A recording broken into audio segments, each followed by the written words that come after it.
Shalom, selamat pagi Bapak Ibu Saudara yang terkasih di dalam nama Tuhan Yesus. Di pagi hari ini, hari Jumat tanggal 30 Mei 2025, di Gemar Gerakan Membaca Alkitab Rutin GSJA Peniel Surabaya dan GSJA Anugerah Cabang Kemendung. Terpujilah nama Tuhan Bapak Ibu Saudara, tidak terasa kita sudah masuk di akhir pada bulan Mei Bapak Ibu Saudara. Tanggal 30 ini Mei 2025 kita akan belajar akan kebenaran firman Tuhan yang kita ambil di dalam 2 Timotius. Bapak Ibu Saudara, pembacaan firman Tuhan di pagi hari ini kita di 2 Timotius pasal 3 ya Bapak Ibu Saudara, kita akan saya bacakan ya sampai ayat yang ke 5 ya. Begini bunyi firman Tuhan Bapak Ibu Saudara. Perikopnya di sana dikatakan keadaan manusia pada akhir zaman. Ini hal yang penting buat kita Bapak Ibu Saudara untuk mewaspadai, karena kita saat ini masuk di akhir zaman. Ayat yang pertama begini bunyi firman Tuhan. Ketahuilah bahwa pada hari-hari terakhir akan datang masa yang sukar. Manusia, ya ini tanda-tandanya. Ayat yang kedua, manusia akan mencintai dirinya sendiri. Ada individu ya, egois ya, mencintai dirinya sendiri dan menjadi hamba uang. Menjadi hamba uang. Mereka akan membual dan menyombongkan diri. Mereka akan menjadi pemfitnah. Mereka akan berontak terhadap orang tua dan tidak tahu berterima kasih. Tidak mempedulikan agama, tidak tahu mengasihi, tidak mau berdamai, suka menjelekkan orang, tidak dapat mengekang diri, garang, tidak suka yang baik. 4. Suka mengkhianat, tidak berpikir panjang, berlagak tahu, lebih menuruti hawa nafsu daripada menuruti Allah. Ayat kelima, secara lahiriah mereka menjalankan ibadah mereka, tetapi pada hakikatnya mereka memungkiri kekuatannya. Jauhilah mereka itu. Bapak Ibu Saudara yang terkasih di dalam nama Tuhan Yesus, kita akan mengetahui di akhir zaman ini begitu akan banyak orang-orang, tanda-tanda orang-orang yang sombong, orang-orang yang mencintai dirinya sendiri.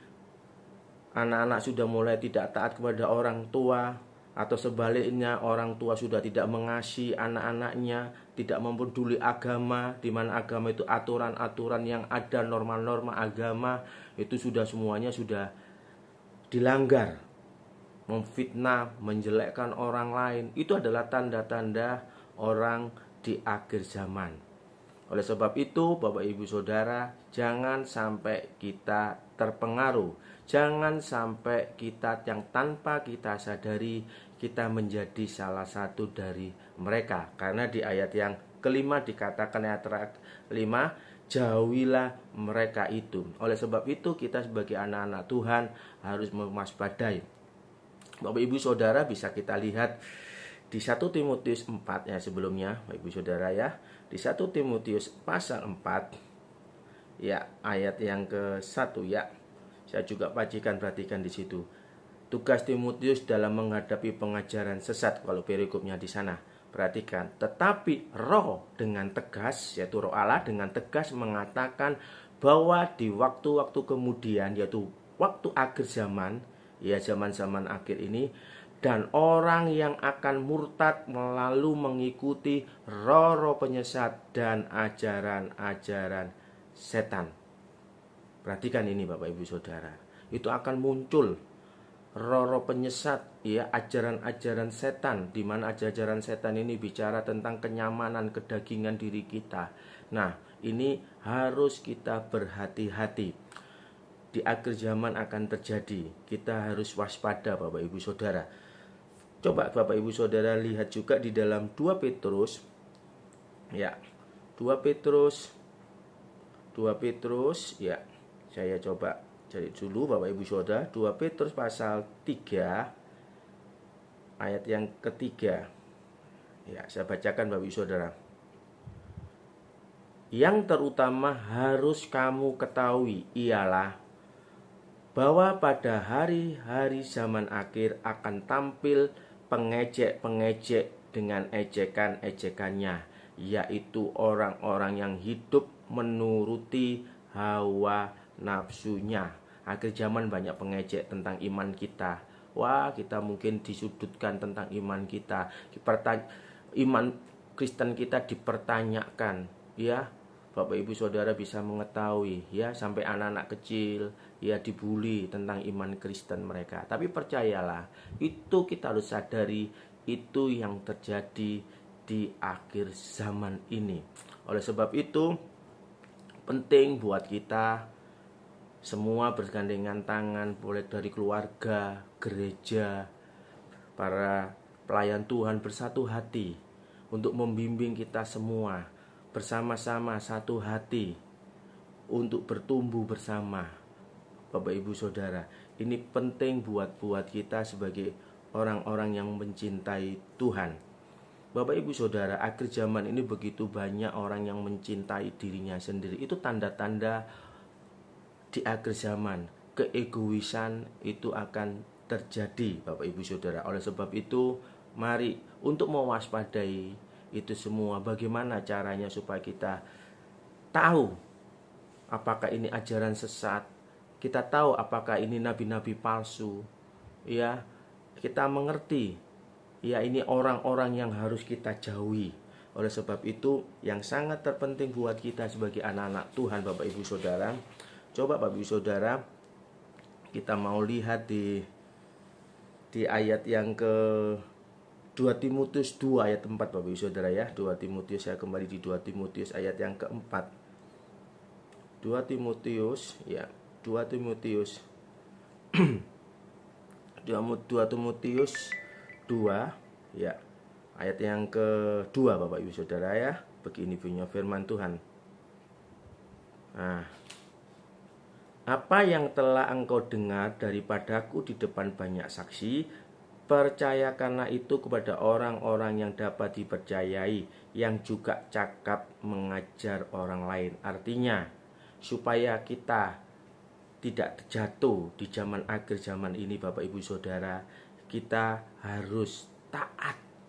Ya, kita harus taat kepada orang-orang yang mendidik kita, yang mengajari kita, yaitu gembala sidang kita, yang mengajari kita, hamba-hamba Tuhan yang dipercayai dalam kehidupan kita untuk menjaga jiwa kita, supaya di akhir zaman kita tidak jatuh dan kita tidak tersesat oleh ajaran-ajaran yang saat ini, yang hanya menyenangkan telinga, yang hanya menyenangkan kedagingan, yang tanpa tersadari.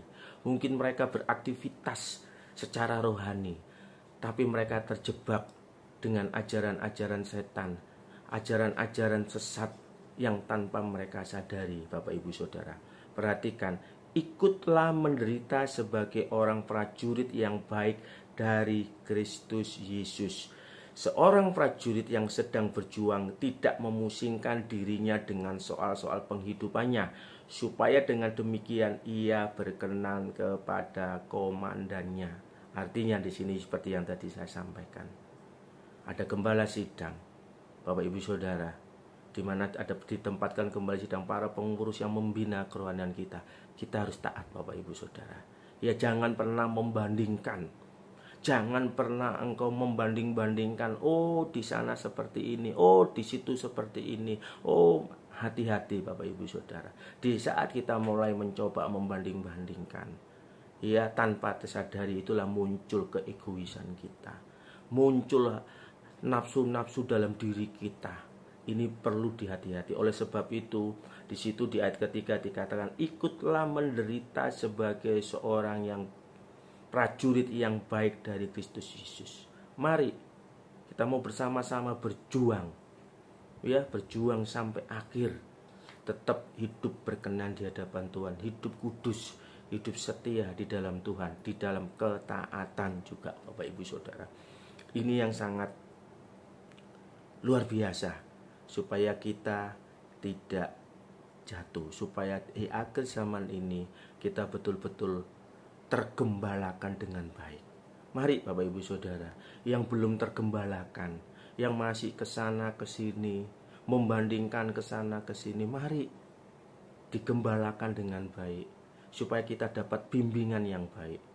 Bapak Ibu Saudara, jangan membandingkan, oh di gereja di sana, oh aku harus di sini. Hati-hati. Saya hanya menghimbau Bapak Ibu Saudara, ayo digembalakan yang benar, di mana saudara akan bertumbuh, di sana saudara akan diawasi oleh hamba-hamba Tuhan, supaya pertumbuhan rohani saudara, pertumbuhan jasmani saudara, pertumbuhan mental, kesehatan secara mental kita, secara kesehatan secara rohani kita terawasi.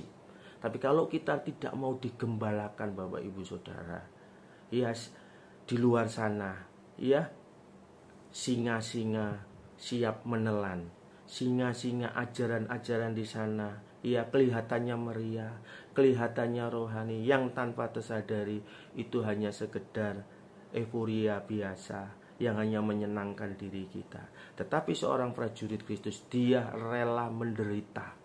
Menderita dalam arti gini, tetap setia, tetap tekun mengiring Tuhan dalam situasi apapun juga. Ini sangat perlu bagi kita sebagai anak-anak Tuhan. Lalu yang kedua Bapak Ibu Saudara, ya kita harus menjalankan hidup saleh dalam Kristus. Ya, kita harus menjalankan hidup saleh. Kita tidak bisa kalau nggak hidup saleh Bapak Ibu Saudara. Ya, bagi orang-orang yang hidup saleh akan menerima kebahagiaan Bapak Ibu Saudara. Coba Bapak Ibu Saudara dibuka di dalam Matius. Ya, Matius pasal ke-5. Ya, Bapak Ibu Saudara ayat yang ke-10. Perhatikan. Nah, 10. Berbahagialah orang yang dianiaya oleh sebab kebenaran, karena merekalah yang empunya kerajaan surga. Ayat 11, perhatikan. Berbahagialah kamu jika karena aku kamu dicela dan dianiaya, dan kepadamu difitnahkan segala yang jahat. Bapak Ibu Saudara, kalau kita saat ini sedang dicaci maki, kita lagi dicela oleh dunia ini tentang iman Kristen kita, Bapak Ibu Saudara, engkau jangan takut dan jangan khawatir. Ya, karena kita adalah empunya kerajaan surga. Ayat 11 dikatakan, berbahagialah orang yang dianiaya oleh sebab kebenaran. Bicara di sini kita sudah mengikuti kebenaran. Saat kita ikuti karakter Kristus, kita diubahkan sesuai serupa dengan Kristus. Dunia menentang, ya dunia mengolok kita, tapi kita tetap setia. Ya, kita tetap sungguh-sungguh Bapak Ibu Saudara, tidak melakukan hawa nafsu yang jahat. Kita mengasihi anak kita dengan sungguh-sungguh. Ya, mungkin anak kita masih belum bisa menurut, tapi kita tetap mendoakan. Ya, mungkin orang lain mencaci maki diri kita dengan apapun juga, tapi percayalah, berbahagialah orang yang dianiaya oleh sebab kebenaran. Berbahagialah jika kita dicela oleh karena Tuhan. Jangan sampai di akhir zaman ini kita ikut dalam peredaran atmosfer akhir zaman ini yang tanpa kita sadari, walaupun notabene kita seolah-olah Kristen, tetapi kita harus sadar. Oleh sebab itu mari lawanlah iblis dengan bersama-sama dengan Tuhan. Dengan begitu di akhir zaman ini Bapak Ibu Saudara yang begitu jahat, ya, yang begitu rupa-rupanya dengan segala macamnya, kita harus berhati-hati. Percayalah, ada kuasa Roh Kudus yang selalu memberikan kekuatan. Ada kuasa Roh Kudus yang lalu membimbing kita. Oleh sebab itu kita harus hidup di dalam Roh, hidup selalu terkonek dengan Tuhan, setiap saat, setiap waktu. Di saat kita terkonek dengan Tuhan, Bapak Ibu Saudara, terhubung dengan Tuhan dengan sungguh-sungguh, setiap hari, setiap saat, lewat firman-Nya, lewat doa kita Bapak Ibu Saudara, lewat kita selalu setia dalam persekutuan di dalam gereja kita yang digembalakan oleh hamba-hamba Tuhan yang sudah dipercayakan oleh Tuhan. Saya yakin dan percaya kita akan lolos, ya, kita akan masuk dalam kerajaan surga bersama Tuhan. Terpujilah nama Tuhan Yesus. Tuhan Yesus, kami mengucap syukur buat kasih setiamu. Hamba percaya Tuhan, ada kuasa Roh Kudus dalam hidup kami yang membimbing kami. Karena kami tahu di akhir zaman ini begitu jahat. Oh, rupa-rupa nafsu, rupa-rupa kejahatan dalam dunia ini yang akan ingin menyeret hidup kami Tuhan. Kami percaya Tuhan, Engkau perlindungan-Mu menjagai dari orang-orang yang jahat, orang-orang yang bernafsu jahat, orang-orang yang mencintai uang, yang menjadi hamba uang, yang suka menjelek-jelekan orang Tuhan. Kami tidak mau Tuhan, tapi kami percaya kuasa Roh Kudus-Mu, kami akan semakin peka untuk hidup kudus, hidup saleh dan berkenan di hadapan Tuhan. Terpujilah nama Tuhan Yesus, kami mengucap syukur. Haleluya, puji Tuhan. Amin. Selamat beraktivitas Bapak Ibu Saudara yang terkasih dalam nama Tuhan Yesus. Tetap semangat, Tuhan Yesus memberkati.